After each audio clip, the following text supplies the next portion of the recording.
प्रदेश की ग्रामीण अर्थव्यवस्था कैसे मजबूत हो, पिछले 2 साल से इस दृष्टि से एक सोच विचार करके हम आगे बढ़े और उसका परिणाम सामने आने शुरू हुआ। और ग्रामीण अर्थव्यवस्था की मजबूती के लिए, जो भी युवाओं को रोजगार देने के लिए और प्रदेश की वित्तीय स्थिति को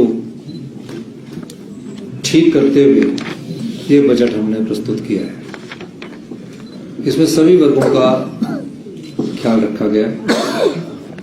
सबसे पहला वर्ग ग्रामीण अर्थव्यवस्था की मजबूती के लिए जो हमारे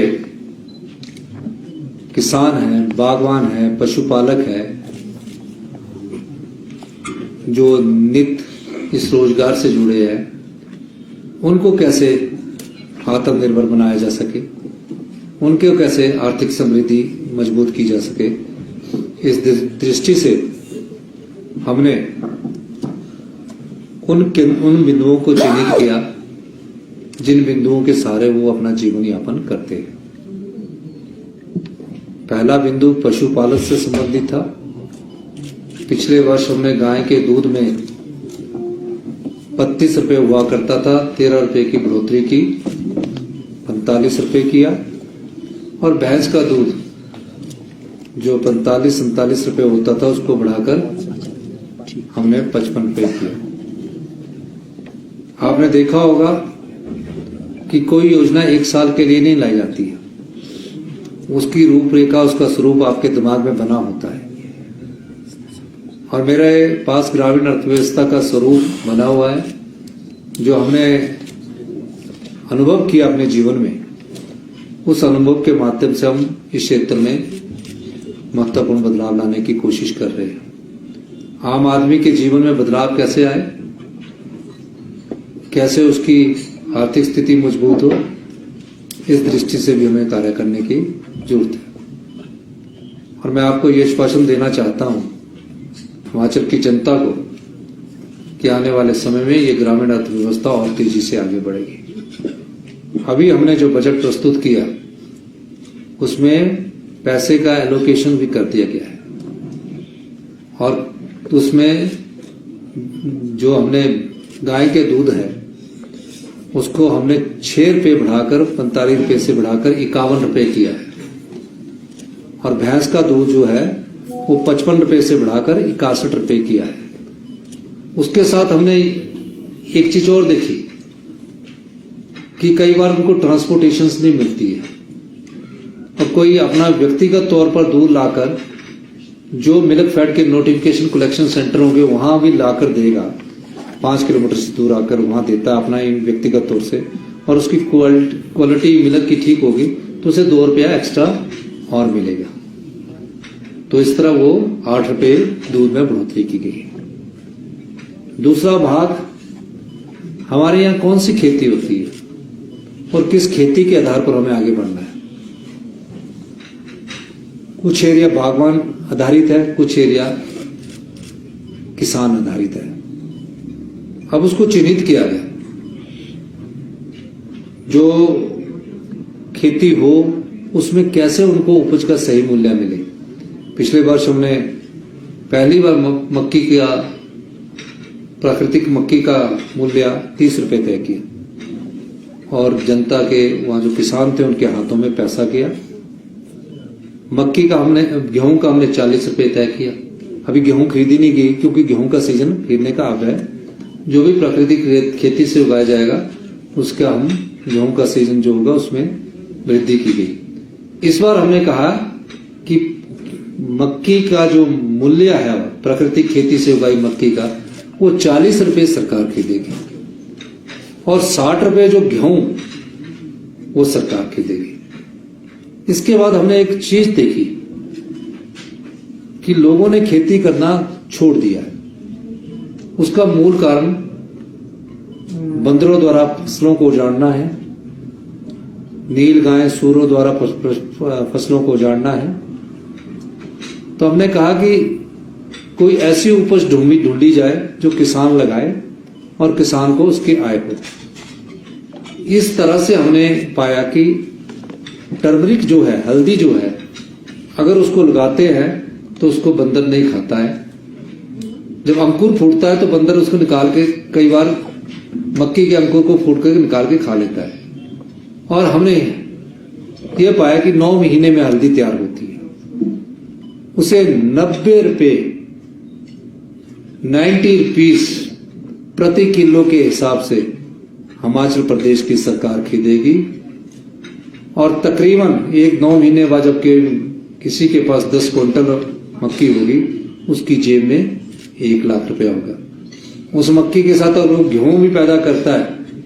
अगर 10 क्विंटल गेहूं होगी तो 60,000 रुपया उसको मिलेगा। और उसके साथ 40 मक्की भी पैदा करता है, 40,000 रुपया भी उसको मिलेगा। तो एक गांव के किसान के पास जो कार्य करेगा तो उसको एक साल में 2 से 2.5 लाख रुपया आराम से आय हो सकती है। हल्दी को उगा के उसको ज्यादा देखभाल नहीं करती, पर सरकार खरीदेगी। उसके अलावा इन खेतों को बचाना है हमने। तो आपने देखा कि हमने मुख्यमंत्री संरक्षण योजना लाई है कि नील गाय ना घुस सके, तो उसमें जालीदार सोलर ऊर्जा और नुकीली तारों का इस्तेमाल के लिए हमने बजट में प्रावधान किया है। 1 साल बाद आप इनकी स्थिति में बदलाव देखोगे। जब हमने दूध का रेट बढ़ाया तो आनी, रामपुर, रोडों में वो बदलाव हमें देखने को मिला। अब हमें एक साथ दूध का रेट हम पहले अगर बढ़ाएं तो उसके लिए हमें इंफ्रास्ट्रक्चर की जरूरत है। तो इंफ्रास्ट्रक्चर बनाने के लिए भी हमने डगवार का काम शुरू कर दिया है, जो अगले मार्च में बनकर तैयार हो जाएगा। तो इस दृष्टि से खेती को कैसे मजबूत किया जाए और गांव में रहने वाले किसान और आम आदमी जो खेती पर निर्भर है उसकी जेब में कैसे पैसा डाला जाए, ये दृष्टिकोण रखा गया। ऊना में आलू होता है, आलू का उचित मूल्य नहीं मिलता, तो ऊना के आलू को उचित मूल्य देने के लिए हमने वहां प्रोसेसिंग यूनिट लगाया। और उस प्रोसेसिंग यूनिट से भी जो आलू खरीदने वाला किसान है उसके पर डायरेक्ट हाथ में पैसा जाएगा। बागवानों के लिए भी हमने योजनाएं लेकर आई। बागवानी हमारी एक स्थापित उद्योग है, उसको और कैसे स्ट्रेंथनिंग करना, उस दिशा से काम कर रहे हैं। अब जो आलू है, अगर सेब भी लगेगा तो आलू वहां भी लगेगा, किसी खेत के नीचे हो सकता है, हल्दी भी हो सकती है, कुछ भी हो सकता है, मक्की भी होती है। तो इस सब दृष्टिकोण को पहचानते हुए ग्रामीण अर्थव्यवस्था के इस पहलू को हमने बढ़ावा दिया। फिर हमने देखा कि हमारे गांव जो है जंगल भी साथ है। जिस प्रदेश की 67% भूमि वन भूमि कहलाती है, उस 67% वन भूमि पर प्लांटेशन जो होती है वन विभाग द्वारा की जाती है, वो पहले सरकार द्वारा की जाती थी। हमने कहा कि जो पंचायतों में महिला मंडल बने हैं, युवक मंडल बने हैं, स्वयं सहायता समूह बने हैं, उसमें अगर वन विभाग 1 हेक्टेयर क्षेत्र उनको देता है कि इस वन की भूमि पर आपने पौधा लगाना है, हमने उसका भी मूल्य तय कर दिया। अगर कोई बाढ़ लगाने के लिए 1 लाख रुपया दिया जाएगा, खुद लगाना चाहे या विभाग लगा के दे देगा, खुद भी लगा सकता है महिला मंडल। और उसके बाद उसको पौधे दिए जाएंगे। उन पौधों को लगाने के लिए और बाढ़ लगाने के लिए एक महिला मंडल को 1 हेक्टेयर क्षेत्र में, यानी 1 हेक्टेयर होता है 12.5 बीघे, यानी 25 कनाल, उसमें लगाने के लिए उसको 2,40,000 बाढ़ के सहत देंगे। बाढ़ महिला मंडल को लगाना चाहता ठीक है, नहीं तो वन विभाग खुद लगा के देगा। फिर क्या होता है, प्लांटेशन के समय आप क्या करते कि प्लांट लगा दिया, मुख्यमंत्री जी ने प्लांट लगा दिया, वो मुख्यमंत्री जी ने प्लांट लगा दिया, विधायकों ने प्लांट लगा दिया और प्लांटेशन हो गया। और प्लांटेशन की देखभाल कौन करेगा? कोई देखभाल नहीं करता। उस प्लांटेशन की देखभाल करने के लिए हमने 1 लाख निश्चित किया और कहा कि अगर 100 पौधे लगते हैं, 100 में से 50 पौधे भी अगर वो जीवित रहते हैं तो उसे 1 लाख मिलेगा। फिर उसकी जड़ें मजबूत अगले साल होगी, फिर 1 लाख मिलेगा। इस तरह 6,40,000 महिला मंडलों को ग्रामीण अर्थव्यवस्था को मजबूत करने के लिए दिया जा रहा है। ये उद्देश्य उसका है। तीसरी बात कि हमारी जो डेयरी इंडस्ट्रीज है वो कैसे बढ़े, उसमें इंफ्रास्ट्रक्चर को खर्च किया जा रहा है। फिर उसके बाद हमने टूरिज्म सेक्टर को देखा। टूरिज्म सेक्टर में बड़े उद्योगपति यहाँ आना चाहते थे। मैंने 2 साल के अनुभव में ये पाया कि हमें कुछ नियमों और कानूनों में बदलाव करने की जरूरत है। 3 स्टार यहाँ बनाना चाहते हैं, 4 स्टार यहाँ बनाना चाहते हैं, 5 स्टार यहाँ बनाना चाहते हैं और 7 स्टार यहाँ बनाना चाहते हैं। तकरीबन 200 होटल जो है वो विभिन्न नियमों और कानून के तहत बदले। हमने कहा कि 200 होटल वाले जो भी अपनी एप्लीकेशन में अप्लाई करेंगे 1 महीने के भीतर हम उनको परमिशन दे देंगे और अपना कार्य शुरू करें। उसी तरह बड़े हॉस्पिटल्स वाले भी आना चाहते हैं, उनके लिए भी हमने वेलनेस सेंटर के तौर पर हमने टूरिज्म सेक्टर को बढ़ावा देने के लिए आगे किया। जो भी परिस्थितियां हैं, युवाओं को रोजगार कैसे मिले, हमने कहा कि कोई डीजल की बस खरीदना चाहता है, अगर 40 लाख की डीजल की बस है तो उसे 30% सब्सिडी मिलेगी, यानी 12 लाख सब्सिडी मिलेगी। अगर इलेक्ट्रिकल बस खरीदना चाहता है ताकि जो बसों की कमी है तो उसे 40% सब्सिडी मिलेगी, यानी 1 करोड़ में 40 लाख की सब्सिडी हम देने जा रहे हैं। और राजीव गांधी स्टार्टअप योजना का ये फायदा हुआ कि 40 गाड़ियां हमारी डिपार्टमेंट में लग गई। उन युवाओं ने उसको सादगी रखना, उन युवाओं ने उससे अपनी जीविका कमाना शुरू कर दिया। फिर हमने अपने पर्यावरण को बचाने की दृष्टि से कार्य कर रहे हैं। पहले दिन से हमारा ग्रीन स्टेट बनाने का, जितनी इलेक्ट्रिकल, अभी हम एक नीति लाएंगे, जो भी डीजल पेट्रोल की गाड़ी ई टैक्सी में बदलना चाहता है, एक सीमित आय उसकी है, उसको हम कन्वर्ट कर देंगे इलेक्ट्रिकल व्हीकल्स में। इस दृष्टि से भी हमारी सरकार कार्य कर रही है। और हमारी जो संपदा है वो कुछ ही लोगों के हाथ में और कुछ ही लोगों द्वारा संचालित की जाती है। मुझे ये कहने में कोई दो राय नहीं है कि हमारी संपदा का अधिकांश भाग, हमारी इकोनॉमी का अधिकांश भाग सरकारी कर्मचारी को पेंशन, वेतन और ऋण की अदायगी और मूलधन में चला जाता है। तो उस संपदा का कुछ भाग हिमाचल प्रदेश के उस समाज के वंचित वर्गों को भी मिले जो इस समाज में किसी न किसी रूप में अपना कार्य कर रहे हैं, रोजगार प्राप्त कर रहे हैं। तो जो सब्जी विक्रेता है, जो चाय वाला है, जो पान वाला है, जो जूते की मरम्मत करने वाला है, वो बेचारे 1 लाख का लोन लेते हैं, बढ़कर वो 1.5 लाख का हो जाता है और 1.5 लाख के बाद 2 लाख लोन हो जाता है। हम उसके साथ एक वन टाइम सेटलमेंट पॉलिसी लाएंगे और उस पॉलिसी के तहत उसके ब्याज को निश्चित किया जाएगा और उस ब्याज को हम सरकार द्वारा वहन करेंगे। मूलधन जो होगा वो अगर पे करने की क्षमता में होगा तो उस दुकानदार, लघु दुकानदारों को देंगे। इसके अलावा किसान है, किसान ने ग्रीन हाउस के लिए लोन ले लिया, उसका बिक रहा है, वो मूलधन देना चाहता है लेकिन ब्याज मूलधन से ज्यादा हो गया है, तो उसमें भी हम वन टाइम सेटलमेंट पॉलिसी लाएंगे और उनका आने वाले समय में जो ब्याज के साथ हमारी वन टाइम सेटलमेंट की पॉलिसी बनेगी उनको माफ किया जाएगा।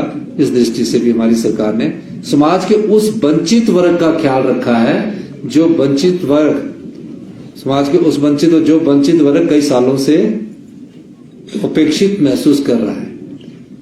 उसके अलावा घरों में काम करने वाले डोमेस्टिक सर्वेंट्स होती है, लेडीज होती है, बेचारे घर में काम करती है, अपने बच्चों का पालन पोषण करती है, उनके बच्चे पढ़ रहे हैं, उनको हमने कहा कि उनके पास आय सीमा की कोई पात्रता नहीं होगी। उन महिलाओं की अगर 1 बेटी है, 2 बेटी है, हमारी सरकार इंदिरा गांधी प्यारी सुख सम्मान निधि के तहत उन बेटियों को 1500 रुपया हर महीना देना 1 जून से शुरू कर देगी। उसके अलावा विधवाओं की बेटियां हैं, विधवा महिला को तो पेंशन मिल रही है, उनकी बेटियों को भी हम 1500 रुपया महीना, पात्र महिलाएं जो होंगी वो उनको देना हम शुरू कर देंगे इंदिरा गांधी प्यारी महिला सुख सम्मान निधि योजना के तहत। यही नहीं, ये सब चीजें देने के बावजूद हमने हर वर्ग का सोचा, किसान का सोचा, छोटे दुकानदार का सोचा, घर में काम करने वाले लोगों का सोचा और फिर सरकारी कर्मचारी आते हैं। सरकारी कर्मचारियों ने विकास की गाथा लिखी है। कुछ सरकारी कर्मचारी आंदोलन करते हैं, पेंशन आंदोलन करते हैं। आंदोलन का नहीं, हमारा मकसद तो प्रदेश की संपदा का सही बंटवारा करना है। मैंने कई बार कहा है, हम अपनी संपदा को तो ना तो लुटाएंगे ना ही लुटने देंगे।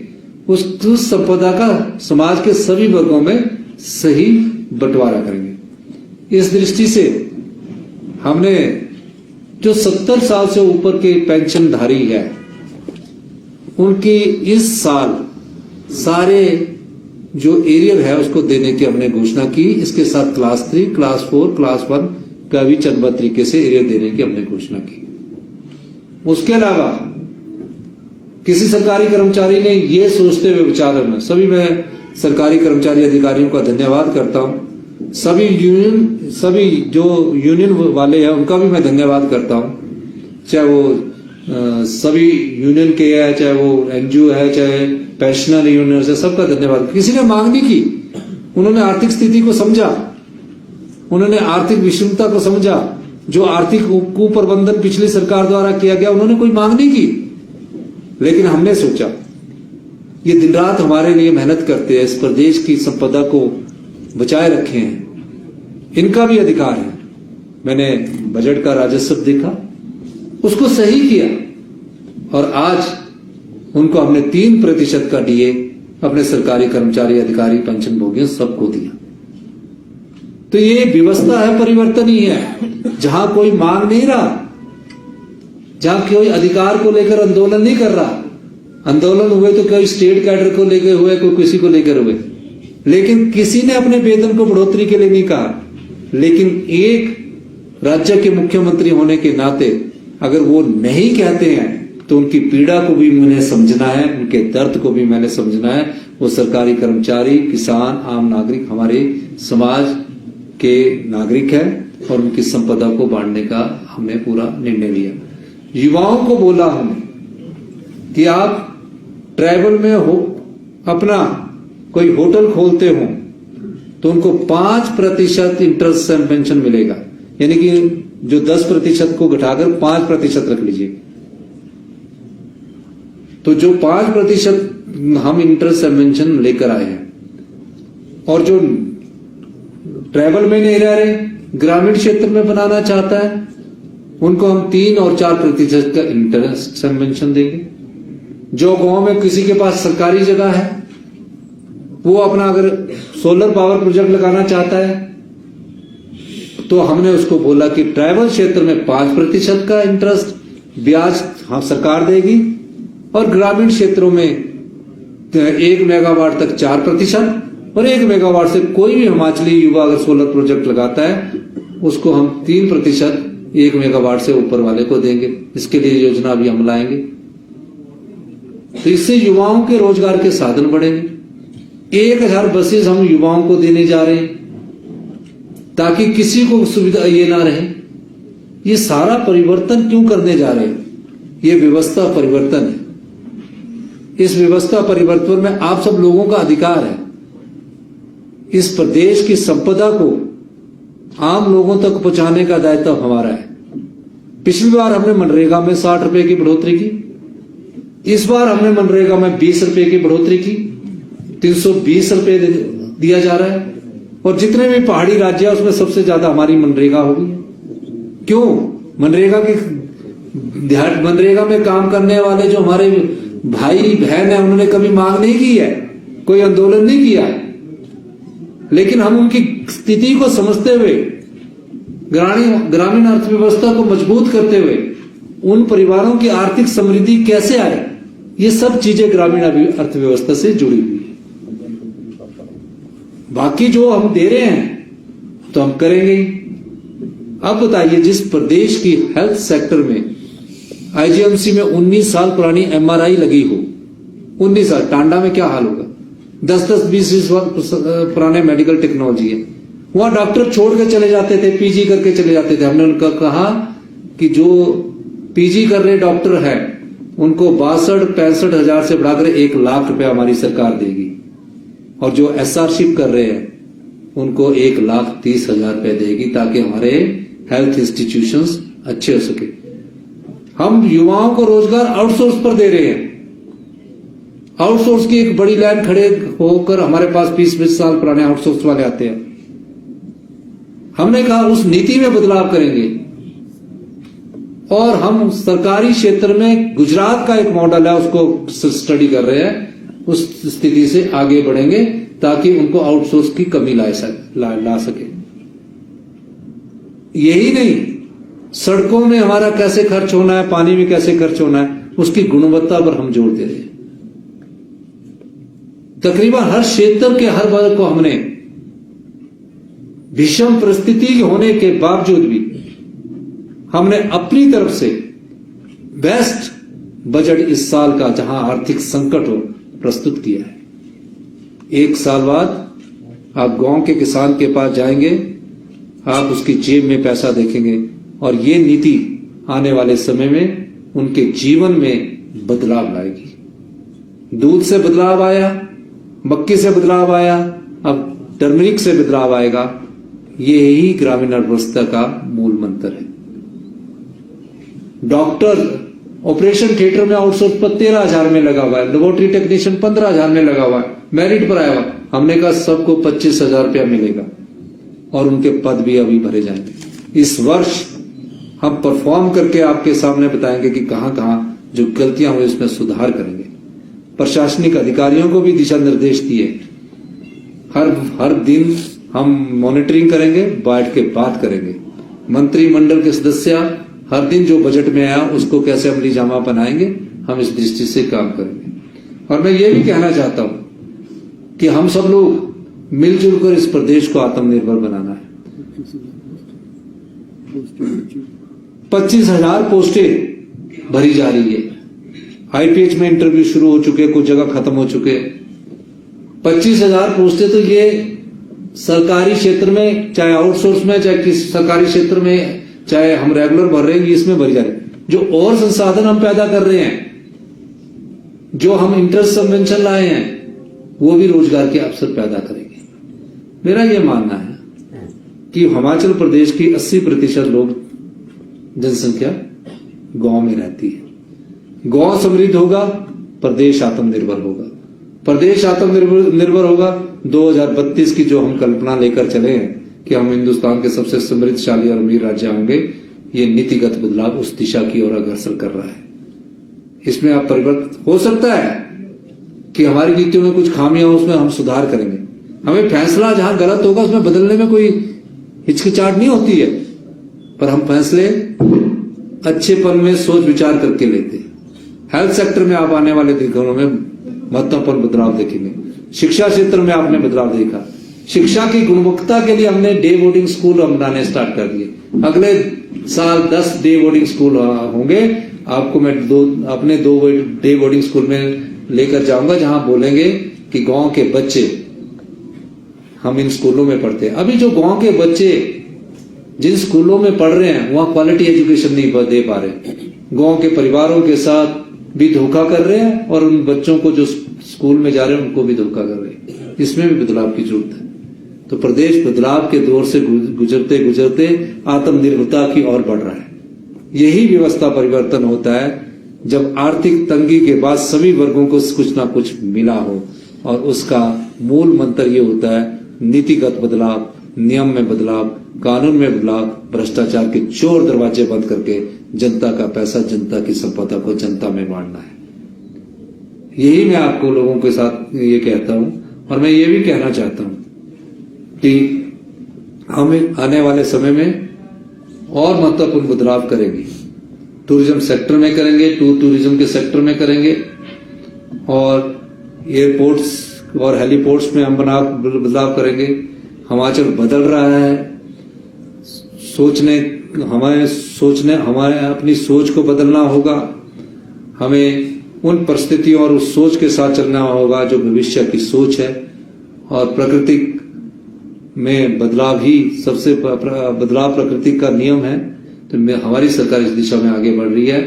आप जानते होंगे कि आज सरकारी कर्मचारी, मजदूर, किसान, महिलाएं, सबको कुछ ना कुछ इस बजट में हमने दिया है। आप सब लोगों ने हमारी बात सुनी, आपका बहुत बहुत धन्यवाद। कोई सवाल पूछना चाहता है पूछ सकता है। सर रेवेन्यू जनरेशन जितना पिछले वर्ष हुआ उसके कंपैरिजन में कितना एक्सपेक्टेड है इस फाइनेंशियल ईयर में? देखिए, रेवेन्यू जनरेशन 2 साल हो गए हमारी सरकार को, तकरीबन 3,000 करोड़ रुपया का करीब रेवेन्यू जनरेशन की संभावना है। राजकीय को घाटा तो पीछे से चलता आ रहा है, इसको पूरा करने के लिए ही तो ये बजट का प्रावधान किया गया। 6-7 हजार करोड़ का जो गोल है उसको पूरा करने के आगे को हमारा है। सर, आपने अपने बजट में एक बात बड़ी अच्छी कही कि ये साल अगला जो आ रहा है वो चुनौतीपूर्ण रहने वाला है, क्योंकि वो दिख रहा है जैसे आरडीजी गिरा है उसके साथ। आपके अभी के फिगर बता रहे हैं कि पेंशन 3% लाइबिलिटी बढ़ी है, लोन रिपेमेंट इस साल 2% लाइबिलिटी बढ़ी है और कैपिटल एक्सपेंडिचर 4% गिरा है पिछले साल के मुकाबले। तो इसमें एक ट्रिकी सवाल ये है कि अगला जो फाइनेंशियल ईयर है उसमें आपके पास चीफ सेक्रेटरी भी ऐसे होंगे जिनके पास फाइनेंस का अनुभव नहीं होगा। ये चीज थोड़ी समझने वाली है, क्योंकि जो ट्रेजरी की बैलेंस है और आपने आपको खुद इस साल अनुभव हो गया होगा जो लास्ट के। नहीं, मैंने ट्रेजरी को भी डील किया, चीफ सेक्रेटरी साहब जानते हैं, तो आप चिंता ना करिए। अगले फाइनेंशियल ईयर में सर, क्योंकि फाइनेंस सेक्रेटरी को एक सपोर्ट तो रहता ही है अगर आगे लोग। मैं आपकी बात का जवाब दे देता हूँ, आप क्यों कंफ्यूजन हो रही है?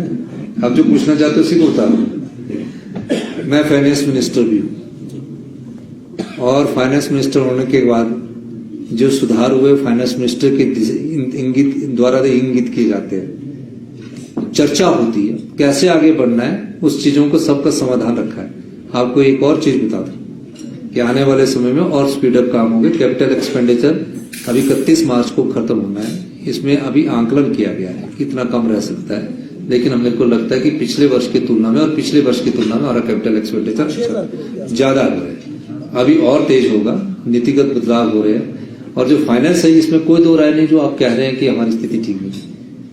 हमें तो अगली जो चुनौती है उसके लिए हमने परिवर्तन किया है और मैं चाहूंगा कि आप हमारे परिवर्तन के साथ देखें कि हम कहां से रेवेन्यू जनरेट कर रहे हैं। अभी आने वाले समय में वही कहा कि जो गैप है इसको भरने के लिए हमारे कई नीतिगत नियम और कानून में बदलाव होगा और हमारे पास रेवेन्यू आएगा। और यूपीएस में जो आपने बात कही सर, एक यूपीएस नहीं कही बनी है, नहीं, जो कि केंद्र से या कहीं से भी मतलब दबाव है कि एनपीएस वो राजनीतिक तौर पर चर्चा विचार विमर्श के बाद आगे देखा जाता है।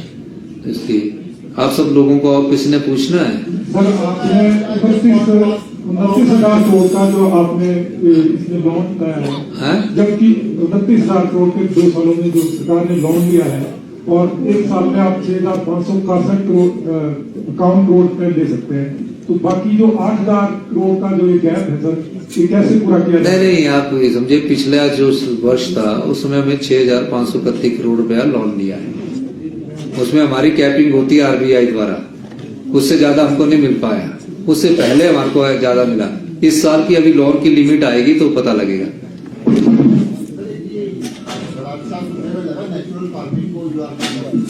सुनने में नहीं लगा, प्रैक्टिकल में है।